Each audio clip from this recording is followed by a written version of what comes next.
When I heard that the British people were sending depleted uranium weapons to Ukraine, I immediately remembered what happened to us. NATO have bombed Kosovo during 1999 with depleted uranium weapons made of a nuclear waste. So if you don't want casualties after the war, don't use depleted uranium. It will affect many young generations, many babies, many newborn babies.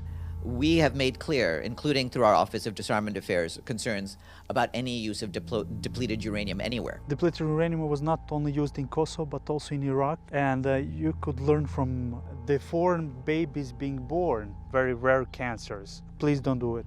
Please don't do it. Not just in Ukraine. Don't use it. Don't even consider it as a weapon. In 2015, when actually my mother got breast cancer, after 2 months of fight, she passed away. So I was really trying to research what actually contributed to it. So I talked to the oncologist that was helping her to recover. And he told me once, you know, what's happening in Kosovo. They have bombed us with depleted uranium. This is the cause of so many deaths. I tried to research about it, to read more and contact people to meet, and actually to raise an awareness of depleted uranium linked with the high cancer rates. Because today in Kosovo, there are a huge number, starting for very young babies. Recently we have a 5-year-old child who had a brain cancer. During the 1999, I was a teenager, and it was a Kosovo Liberation Army who was fighting with the Yugoslavian army to make Kosovo free.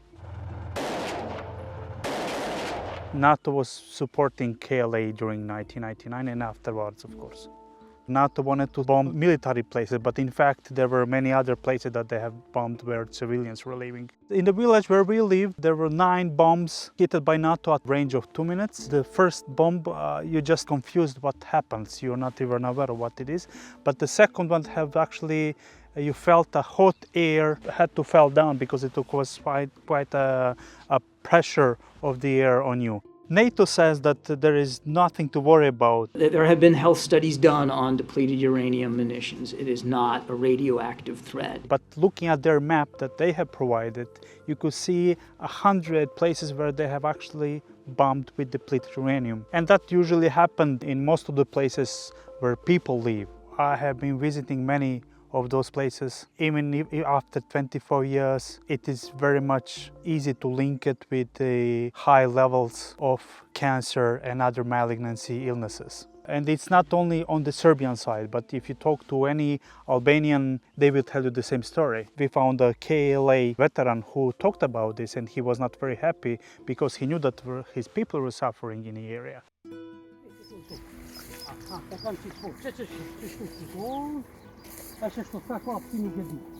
This is one of the spots that was chosen 6 times with bombs depleted uranium. He just mentioned that there are 50 to 60 people just today infected with cancer, and most of them are youngsters from the village of Zhu.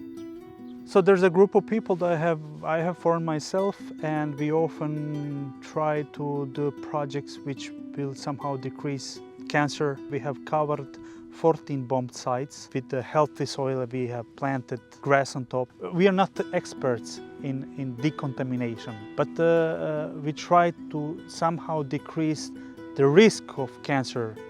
His Majesty's opposition fully supports the provision of depleted uranium munitions to Ukraine by the government. When I heard that Britain was sending the depleted uranium for Ukraine, I felt like that on my own life. Please don't do it. Depleted uranium should be definitely banned.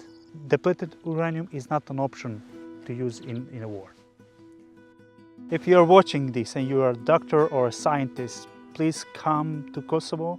Make a research, investigate, take soil samples, take air samples, water samples, and come out with a neutral report which could help us understand how bad it is.